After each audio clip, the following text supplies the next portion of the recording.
ప్రభువైన యేసుక్రీస్తు నామంలో అందరికీ హృదయపూర్వక వందనములండి. యెషయా గ్రంథము 56వ అధ్యాయము. యెహోవా ఇలాగు సెలవిచ్చుచున్నాడు, నా రక్షణ వచ్చుటకు సిద్ధముగా ఉన్నది, నా నీతి వెల్లడి అగుటకు సిద్ధముగా ఉన్నది. న్యాయ విధిని అనుసరించుడి, నీతిని అనుసరించి నడుచుకొనుడి. నేను నియమించిన విశ్రాంతి దినమును అపవిత్రపరచకుండా దానిని అనుసరించుచు ఏ కీడు చేయకుండా తన చేతిని బిగబట్టువాడు ధన్యుడు. ఆ ప్రకారము చేసి దాని రూఢిగా గైకొను నరుడు ధన్యుడు. యెహోవాను హత్తుకొను అన్యుడు నిశ్చయముగా యెహోవా తన జనులలో నుండి నన్ను వెలివేయునని అనుకొనవద్దు. షండుడు నేను ఎండిన చెట్టని అనుకొనవద్దు. నేను నియమించిన విశ్రాంతి దినములను ఆచరించుచు నాకిష్టమైన వాటిని కోరుకొనుచు నా నిబంధనను ఆధారము చేసుకొనుచున్న షండులను గూర్చి యెహోవా ఇలాగు సెలవిచ్చుచున్నాడు, నా ఇంటను నా ప్రాకారములలోను ఒక భాగమును వారికిచ్చెదను. కొడుకులు కూతుళ్ళు అని అనిపించుకొనుట కంటే శ్రేష్టమైన పేరు వారికి పెట్టుచున్నాను. కొట్టివేయబడని నిత్యమైన పేరు వారికి పెట్టుచున్నాను. విశ్రాంతి దినమును అపవిత్రపరచకుండా ఆచరించుచు నా నిబంధనను ఆధారము చేసుకొనుచు యెహోవాకు దాసులై యెహోవా నామమును ప్రేమించుచు ఆయనకు పరిచర్య చేయవలెనని ఆయన పక్షమున చేరు అన్యులను నా పరిశుద్ధ పర్వతమునకు తోడుకొని వచ్చెదను. నా ప్రార్థనా మందిరములో వారిని ఆనందింపజేసెదను. నా బలిపీఠము మీద వారు అర్పించు దహన బలులును నాకు అంగీకారములగును. నా మందిరము సమస్త జనులకు ప్రార్థనా మందిరం అనబడును. ఇశ్రాయేలీలలో వెలివేయబడిన వారిని సమకూర్చు ప్రభువగు యెహోవా వాక్కు ఇదే. నేను సమకూర్చిన ఇశ్రాయేలు వారికి పైగా ఇతరులను కూర్చెదను. పొలములోని సమస్త జంతువులారా, అడవిలోని సమస్త మృగములారా భక్షించుటకు రండి. వారి కాపరులు గ్రుడ్డివారు, వారందరూ తెలివిలేనివారు, వారందరూ మోగ కుక్కలు, మొరుగలేరు. కలవరించుచు పండుకొనువారు నిద్రాసక్తులు. కుక్కలు తిండికి ఆతురపడును, ఎంత తినినను వాటికి తృప్తి లేదు. ఈ కాపరులు అట్టివారే, వారు దేనిని వివేచింపజాలరు. వారందరూ తమకిష్టమైన మార్గమున పోవుదురు. ఒకడు తప్పకుండా అందరూ స్వప్రయోజనమే విచారించుకొందురు. వారిట్లందురు, నేను ద్రాక్షారసము తెప్పించదను, మనము మద్యము నిండారులగునట్లు త్రాగుదము రండి. నేడు జరిగినట్టు రేపు మరి లక్షణముగా జరుగును. యెషయా గ్రంథము 57వ అధ్యాయము. నీతిమంతులు నశించుట చూచి ఎవరునూ దానిని మనస్సున పెట్టరు. భక్తులైన వారు తీసుకొని పోబడుచున్నారు. కీడు చూడకుండా నీతిమంతులు కొనిపోబడుచున్నారని ఎవనికిని తోచదు. వారు విశ్రాంతిలో ప్రవేశించుచున్నారు. తమకు సూటిగానున్న మార్గమున నడచువారు తమ పడకల మీద పరుండి విశ్రమించుచున్నారు. మంత్ర ప్రయోగపు కొడుకులారా, వ్యభిచార సంతానమా, వేశ్యా సంతానమా, మీరిక్కడికి రండి. మీరెవని ఎగతాళి చేయుచున్నారు? ఎవని చూచి నోరు తెరచి నాలుక చాచుచున్నారు? మీరు తిరుగుబాటు చేయువారును అబద్ధికులను కారా?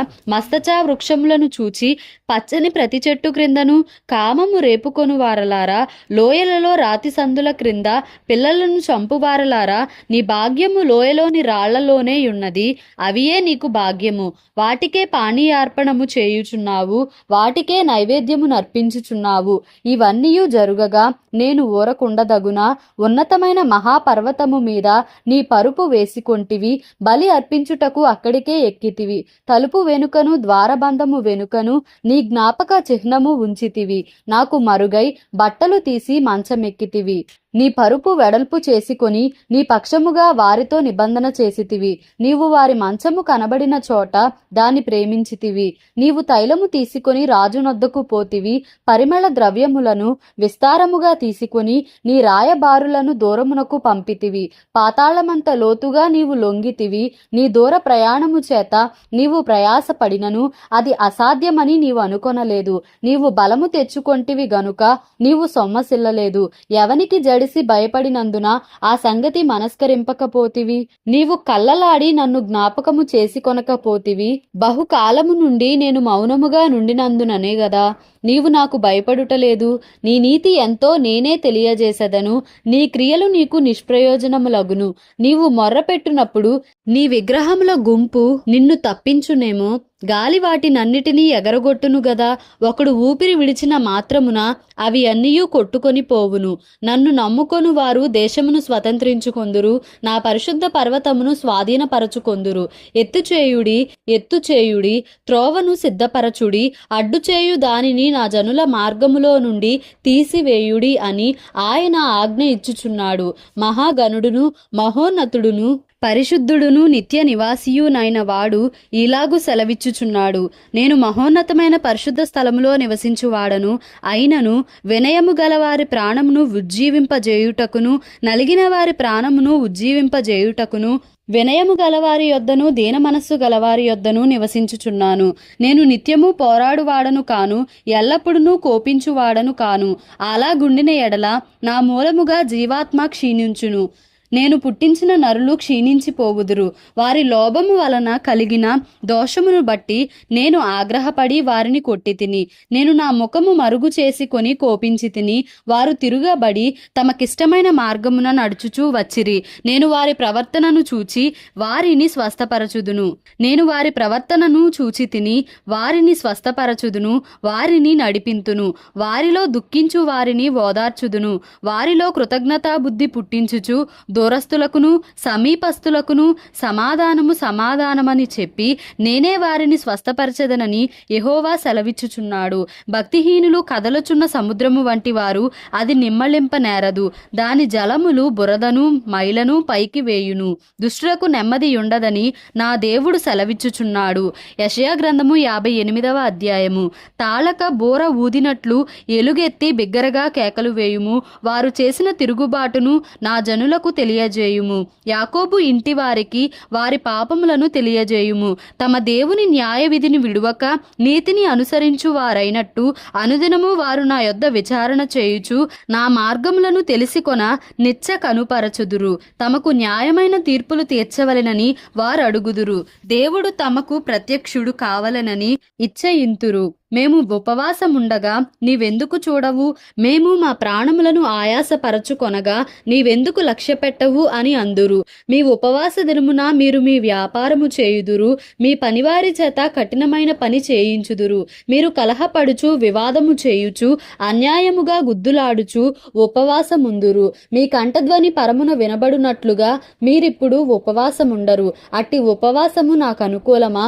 మనుష్యుడు తన ప్రాణమును బాధపరచుకొనవలసిన దినము అట్టిదేనా? ఒకడు జమ్ము వలె తలవంచుకొని గోనెపట్ట కట్టుకొని బూడిద పరచుకొని కూర్చుండుట ఉపవాసమా? అట్టి ఉపవాసము యెహోవాకు ప్రీతికరమని మీరనుకొందురా? దుర్మార్గులు కట్టిన కట్లను విప్పుటయు, కాడిమాను మోకులు తీయుటయు, బాధింపబడిన వారిని విడిపించుటయు, ప్రతి కాడిని విరుగగొట్టుటయు నేనేర్పరచుకొనిన ఉపవాసము గదా.